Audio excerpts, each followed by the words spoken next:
Welcome to Think Big with Dan and Qasim. Join hosts Dan Melnick and Qasim Masood as they explore big ideas, limitless possibilities, and engage with visionaries, entrepreneurs, and thought leaders who dare to dream big, get inspired, motivated, and find practical tips for personal growth. Think big, dream bigger, and ignite your potential. All right, welcome to Think Big with Dan and Qasim. And if you want to go ahead and introduce yourself, tell us where you live and what you do for a living. I live in Lindsay, Oklahoma. I own an oil and gas company, pipeline company. Awesome. Go ahead. No, I'm just curious, oil and gas company, right? So I think that many people, it can mean lots of different things, and that many people don't even understand what that means, right? So can you just give an example about your business, like who your ideal customer is, like what a typical day looks like for you? Well, I don't really have a customer. The ideal day for us is if things don't go wrong. I own the wells that you see out in the fields and the pastures, the tanks, the pumping units, the wellheads. We own that. I own a production company, and we produce oil and we produce gas, and we sell it to some of the big guys like Phillips 66, Coffeyville. That's who we sell our oil to, is Coffeyville right now. And we just try to make it, so when oil and gas is down, we struggle. When it's up, then, it's a party. Not really a party, it's still a struggle, but it's just what we do. So essentially that you own fields, and then you have a company where people come out and then they're producing oil for the top oil companies in America. Yeah, I'm producing, I'm like a grain of sand. My company's like a grain of sand in the oil and gas business, but we produce some oil and some gas, and we sell it to the major pipelines or refineries. And so that's my little niche I bought wells off the bigger companies, and my little niche has allowed me to make a living buying wells off of them and keeping them going, no overhead, streamline Right. oil and gas. So that's what we do. But I guess, what would you say, right? I mean, obviously, like you mentioned, price of oil and gas can be a challenge, But I guess, besides that fluctuation, what are some of the big challenges that you face day to day? Well, it's like today. I bet I've had 15 calls on, my ZD SCADA. As the weather has gotten colder and it's damp and the compressors don't want to run, things change. And so what we have to do is we have to go out and fix it, but we have to do it mostly on a daily basis. There's always something, especially when the weather changes. You might have a week where things will go good and nothing happens, and we're just checking the wells normally, but it's very rare that, you have over a week that, because if anything changes, it's like a young woman, they change their mind every day. I mean, it's hard. It's hard. The oil business is hard. And For sure. we have to go out on the rods. We have to pull the rods out of the hole to get to the pump that pumps the oil up and out of the well into the stock tanks, those big round tanks you see out and about. Most people probably have not ever paid attention to it, but that's where the production goes. That's what we call production. And then the gas is divided in what we call a separator. It'd be a 2 or 3 phase separator. And, a separator is a 2-phase usually, where the fluid goes one way and the gas goes the other. And then what we have is another thing that we have on location is called a heater treater. And it's a 3-phase separator. Oil and water. The oil goes to the production tanks, the water goes to the saltwater tanks, and then the gas goes to the sales line. But there's just so many little bitty things that can happen, and most people don't understand them, but they're hard. It's hard business. For sure. So I guess obviously, like you mentioned, it's a hard business, and it's how do you find good staff? Do you have many people that work for you for a long time, or do you have lots of turnover? Well, it depends on what area that you're working in. I find good staff I know so many people, they want to come to work for me. And I tell them, if you come to work for me, you come to work for life. But in reality, most people want that. They'll give up a little bit of wages to work for me, so that they know they're going to have a job forever.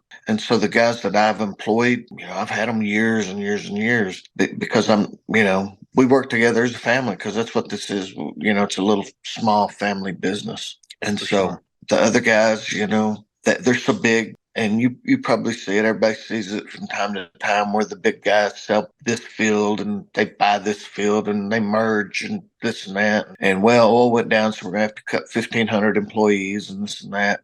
Well, when oil goes down, I quit taking a paycheck, and then I figured out. I figured out, and so That's I don't. amazing.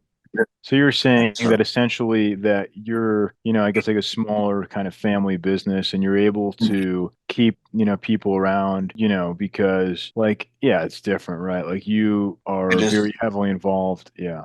Yeah, I'm right there with them. When you take a CEO of, say, Continental or something like that, they have no telling how many people that are under them. The CEO, which now is Harold Hamm, I think, he probably rarely goes to the field. I mean, I don't know if the insurance company would even let him leave the office, to be honest, because afraid something would happen.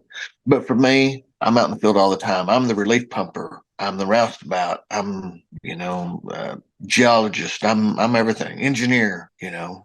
I just got through working on a saltwater disposal, and most people have people on staff that have degrees and have done this stuff, but I got it through and approved all by myself, and I do most everything by myself. I read the logs by myself. I just do a lot of it by myself. Now the day-to-day work, that's where the pumpers come in, my employees. They do the everyday stuff, but when they can't make it or they're sick or they need to go on vacation, then I fill in. Like I said, we're a small company.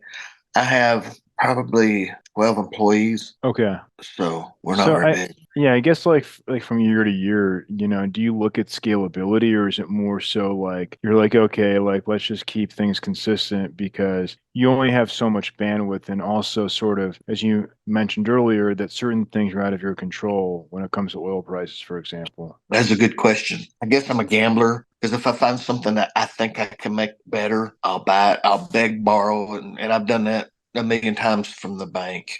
It's just been me and the bank. And if I think I can find a property that I know I can do something with or a big part, like I just bought some stuff in Seminole County and it was 12, 15 wells. And I really, really wanted them. Now, I really, really don't know if, how well that's going to play out, but I just go after it. I don't know if I'm a gambler, I guess, as far as oil and gas wells, but I fix them. Usually I'll fix them and increase the production. Right. And I have grown so big before that, and I've just last year I had to sell some wells. It's wells I just never could. I knew I was never going to be able to touch because it didn't have the money, didn't have the staff, didn't have everything. And so I sold some wells to some people that I knew that I think I could have fixed, but I just didn't have time to get to them. For That sure. was Yeah. It's only so much time in the day. Yeah, and like for me, when I have to meet with the corporation commissioners. I have to meet with everybody, landowners. They call me. They know me. I'm the end of the buck stops with me, and so that's just how it's been for all my life. For And sure. do I like it? No. I've had burnout 4 or 5 times where I don't want to do this no more. This is not fun anymore. I don't want to play this game anymore. I owe too much money. It's just, I don't want to do this no more. So I'd stay at the house for a day or two and I'd think, well, it's not going to get itself paid for and we're not going to get anything accomplished sitting at the house. And so I'd go back to work, For sure. Yeah. Yeah. That that makes was, that sense. was my remedy. That was, what do you call it? My, where you pay to go see somebody. I just did it myself, seen myself instead of psychiatrist. For sure. I just needed a break, I guess. Yeah, I mean, Yeah. it happens, right? I think it's like the most successful people that they just go 100% and then they go 0%. It's like kind of like those like spurts, like sprints, right? When you're done sprinting, you got to take a break. So, Yeah. well, That's what I've done. I mean, all my life, but I didn't want to be poor anymore. I was poor when I was a kid. There was 7 of us in the family. Dad was an alcoholic. Mom was a single homemaker. And, did we have stuff? We had the needs, or we had, yeah, the needs, but just barely. right, And, I seen all my friends on the playground and around me that had more. And I just told myself I wanted more. I didn't want to be poor anymore. I didn't want to, kids would come out on the playground and pull one of their shirt sleeves up. Look, Curtis, my mom made my shirt too, and I dealt with that. And of course, I had brothers. So I dealt with that pretty easy. They for would leave sure. with a bloody nose or something. But, I just didn't want to do that. It wasn't fun. I mean, don't get me wrong. My childhood life was okay. It was fun. Glad for the experience. But, some of the things I wanted, I wasn't able to have till I got my first son. When I had my first son, then I bought him the toys that It's that I amazing. didn't play with. So well, I guess I'm curious, right? Because I know that, we're always curious about like technology and like Mhm. like what role does it play in your business? And if not, like, do you see maybe things like AI helping your business out in the next like year or so? Well, I think that's what's changed our business. Like I've told people, the business I have is an old plan. We drill or I buy vertical wells, and the business that's out there now is horizontal drilling. And now they can take, a lot of money, but they can drill 15,000 feet out or farther. And they hit home runs, to where that same well for me might be 50 100 barrels, they're going to bring in 3,000, 3,500 barrels of oil. So technology has definitely played a part in redesigning what we do here in the oil and gas business. Another thing is what they call telemetry. They have everything set up in a tank battery that you don't even hardly have to go there. You can look on the computer and see everything and look at the gauges without even leaving the office. Now, has that been great? Been really great, but it's also been a problem sometimes because I had another company call me up. Hey, Curtis, man, we can't keep this one well running, and it was a horizontal well. Can you go up there? Well, I charge a pretty good fee to go do anything. I even had a company from Australia call me the other day. But anyhow, so I went up there and looked at this well. It was all on telemetry and everything, and I was talking to him and trying to figure out what's going on with this well. And I seen a truck pull in, a vacuum truck. And I said, what's this guy doing here? He said, well, he's come to haul the water. I said, well, how much water does this well make? And he said, it makes about 600 barrels a day, 800. And I said, y'all have one saltwater tank? He said, yeah. I said, there's your problem. I said, it's knocking the kill switch down where it's shutting the wellhead in. I said, that's why you're not producing like you should. It's killing the well well, we didn't know what that was. I said, put you another stock tank on here, saltwater tank, maybe 3, maybe 4. I said, put some more saltwater tanks on here. You'll never have to worry about that problem. I said, because, a driver, they don't want to work just wham bam work as hard as they can. They'll stop at the convenience store and this and that to get a soda pop, or sometimes they might get sick, or sometimes the company may not have one for this specific lease. I said, so you're going to have 3 or 4 times the daily production in order to stay out of problems. And they did, and I haven't heard from them since.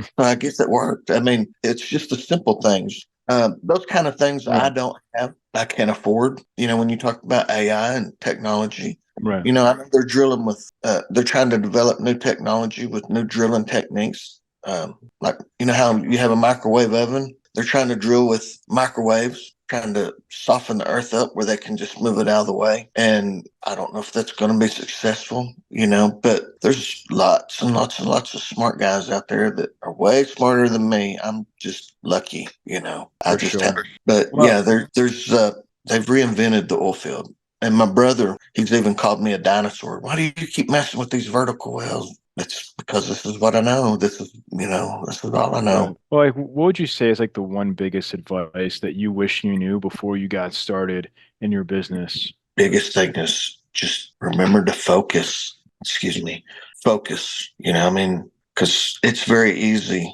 when things are going good, and everybody knows this is an up and down cycle. But you have to focus, and you have to pay attention to the small things. But keep your focus on what you're doing. The end of the game. I mean, keep your focus on what do I want. And what I wanted, even when I was in 5th grade, when I got up in front of the school, the classroom, and I told them I was going to be an oil man. I'm going to own an oil company. And they all laughed at me because they were going to be attorneys and engineers and policemen. And I told them I was going to own an oil company. And they, back then we had companies like Texaco and Mobil, and those were the kids that were out in the audience they were their kids back then, because we didn't have any Streamlines or Chesapeakes or Continentals back then. And when I got up and said I'm going to own an oil company, they all laughed at me. But what got me through it was focus and paying attention.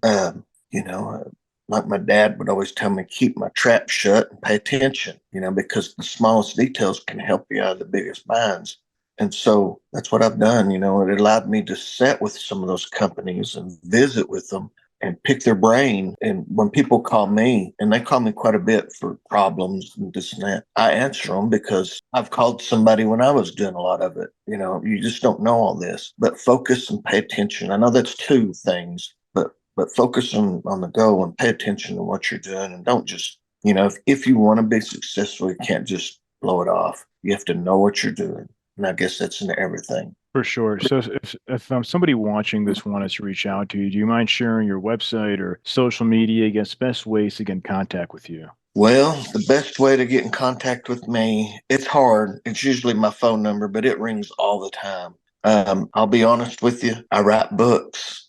I'm also the world's largest Twas the Night Before Christmas book collectors. And so all they have to do is Google J. Curtis Smith, initial J. James is my first name. J. Curtis Smith, and I pop up all over the world. So I don't hide from nobody. But usually the people that I know, that need help or something, they're on LinkedIn. I've also, and I don't know if I can add this to your little pod, I don't know. I've invented some stuff for the oil field. I'm trying to get some of it made, and not that it's going to be the, barn burning invention of the oil and gas field, but it's going to be neat. It's something needed. The things that I've invented have been needed. And I just don't think we're going to be able to be through with vertical wells. I think vertical wells will be here for as long as horizontal wells.